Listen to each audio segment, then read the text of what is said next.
Bonjour à tous, heureux de vous retrouver sur le plateau de Paris Turf TV pour votre quotidienne reçue 5 sur 5, l'émission du Quintet Plus et du 5-5. Pour m'accompagner aujourd'hui, le talentueux, l'excellent Emmanuel Ballot. Bonjour Emmanuel.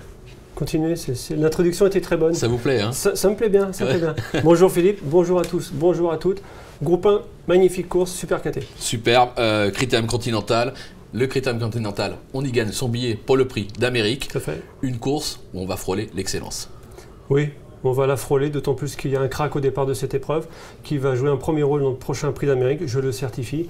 Et puis derrière lui, il y a de drôles de chevaux, on va avoir un bon chrono. Pourvu qu'il fasse beau à Vincennes, le spectacle sera au rendez-vous. On croise les doigts, on va écouter votre sélection Emmanuel. En tête, l'As, un crack, Aladdin des Cajoles, devant le 5 Africaine, le 9 Tumble Dust, le 7 Hakim du Cap Vert, le 2 Athos des Elfes, le 15 Radio Freccia Fi, le 17 Amiral Sacha et le 8 Backfire. Ok, concernant votre favori, qui sera le favori de la France entière, l'As Aladdin des Cajoles, vainqueur du Critérium des 3 ans 2013, impressionnant, mais véritablement impressionnant dans le prix Octave Douanel dernièrement. Déféré des 4, c'est la base incontournable de la course. Ouais, ce qu'il a fait dans le Douanel, c'est pas commun. Le chrono en lui-même n'est pas exceptionnel. Eric Raffin était vraiment très enthousiaste à sa descente de sulky. J'ai eu Sébastien Guerrato, qui est mon consultant pour le journal Week-end. Bon, le prix d'Amérique, pas de problème. Il m'a dit, il y a un mois, il me disait, ça dépend de combien il va gagner le Continental. Donc il savait déjà il y a un mois, là il y a eu confirmation, le cheval va bien courir. Le prix d'Amérique, ce sera pour moi celui qui sera le principal opposant à un certain Texas Charm. Dimanche, il a l'As, un numéro piège pour certains, pas pour lui, il sait tout faire, le cheval a pris de la force. C'est un drôle de cheval, super dernier kilomètre. Il n'a rien contre lui, il n'y a strictement rien contre lui et tout le monde le craint. Bon, eh ben on va voir justement qui le craint en particulier. Vous avez placé le numéro 5 Africaine, oui. Une femelle, qui a brillé cet été dans l'UET, récent 3e du prix Aristide Aymar, derrière Anamix, cheval estimé, des ferrés et des postérieurs, Jean-Étienne Dubois, on s'en méfie. Jean-Étienne Dubois, groupe 1 en obligé, c'est un homme qui sait préparer notamment les critériums, des épreuves importantes pour la carrière d'élevage en particulier. Africaine, c'était extra la dernière fois, mais surtout cet été, et notamment à l'occasion de l'UET à Mokanchi. C'est la gagnante morale, sans sa faute au bout de la ligne d'en face, alors que ça a attaqué fort, elle aurait gagné. Il s'est préparé ce grand rendez-vous, elle a un bon numéro, elle est déférée. Mettez-la sur tous vos tickets, à la place que vous voulez, moi je suis très confiant.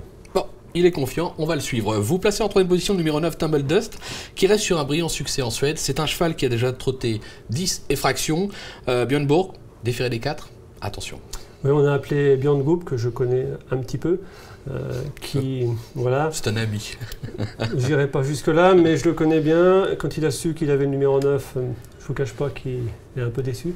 Par contre, sachez que la veille de ce grand rendez-vous samedi, il est en Suède pour driver des groupes 1, qu'il était à Vincennes à l'avant-veille, et que ce dimanche, il se déplace pour Tumble Dust, qu'il connaît bien, le cheval déféré des 4. Le 9, c'est très embêtant, mais ce n'est pas si rédhibitoire que cela, avec un cheval qui possède vitesse et tenue.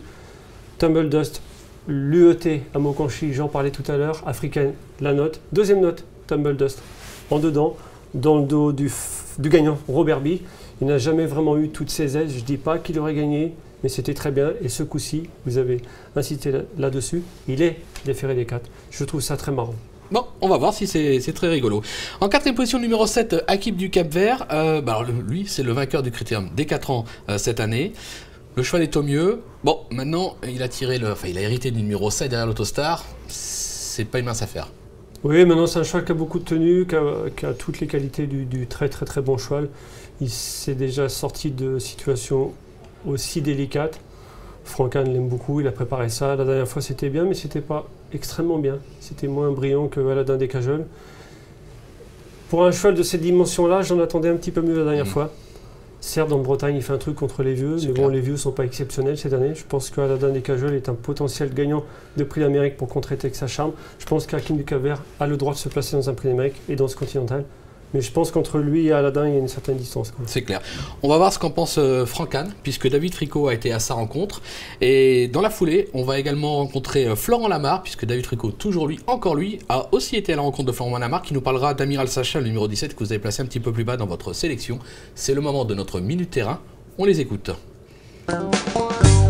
Les numéros des Autostars viennent de tomber. Hakim de Cap Vert aura le numéro 7 dans le Critérium Continental. Sur le coup, comme ça inspire quoi? Bah, pas grand chose. Je voulais de 1 à 5, donc c'est pas terrible. Maintenant, on n'a pas le choix, on va courir 18 partants, on n'a pas trop de manœuvre. Il faut essayer de ne pas faire d'efforts et rester le plus possible caché. Ça veut dire que vous allez reprendre dès les premiers mètres de course? On va pas se mettre dans la bataille. Maintenant, il faut pas être dernier non plus. Il faut essayer de se glisser dans le milieu du peloton. D'accord. Sinon, le cheval est resté bien à l'entraînement? Oui, tout est bien. On attend de voir la piste dimanche, puis ils annoncent du temps correct. Donc normalement, on peut espérer quand même que le cheval fasse une course à peu près correcte et soit... Il va servir de quintet, Scoritum Continental, donc dans les 5 premiers quand même? Oui. Amiral Sacha, le numéro 17, c'est un numéro qu'on peut qualifier de quoi? D'embêtant, d'avantageux en seconde ligne? 17, oui, ça fait quand même très en dehors, hein, donc faudra compter sur un bon déroulement de course. Je préférais le 14 ou le 15, plutôt milieu de piste. Maintenant voilà, on va faire avec, hein, mais c'est vrai que ça fait quand même très en dehors. D'accord. Comment est le cheval? Les derniers entraînements ont été bons? Là, le cheval a fait son dernier boulot ce matin et il était bien souple, allant. Il est monté en condition sur sa course. Et ce matin, le cheval était parfait. Donc on est confiant pour la course de dimanche, voilà, en espérant que ça se déroule bien, quoi.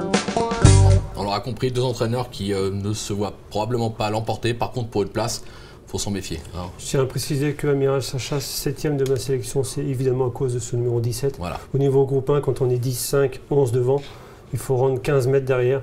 Si Amiral Sacha s'était élancé de la première ligne, je mettais 2e ou 3e. Le 17, c'est vraiment un mauvais numéro. D'accord. Donc en 5e position, en revanche, vous avez placé mon chouchou, le numéro 2, Athos des Elfes. Oui, je n'ai pas peur de le dire, c'est mon chouchou. 3e du Critérium des 4 ans, le cheval est extra. Bon, l'autre fois, un petit souci, mais apparemment tout est rentré dans l'ordre.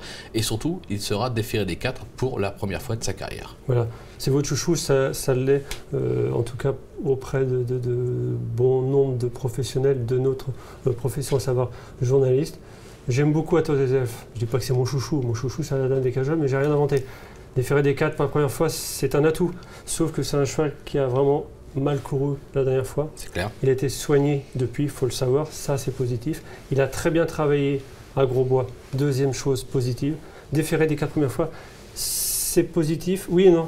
C'est un cheval qui a les pieds blancs.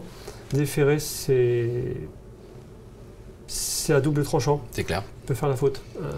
Moi, j'ai besoin qu'il me rassure. Parce que quand même, la dernière fois, on voyait tous Athos des Elfes gagner. À mi-montée, je pense que si on a un guichet à mi-montée, on pose sur Athos des Elfes, surtout pas sur Aladdin des Cajoles. Moi, j'ai besoin qu'il me rassure. C'est un super cheval, j'aime beaucoup. Mais c'est pas facile de gagner autant de secondes en une seule course. Mais faites-moi confiance, il va vous rassurer. Peut-être pas pour la gagne, mais il va vous rassurer. Une petite place, mettez-le 5e. Je vous l'annonce. 4-5e. Allez, 4-5. Ça me fera déjà plaisir. Ça me fera plaisir, c'est cool. 3e. Merci beaucoup Emmanuel pour toutes ces informations.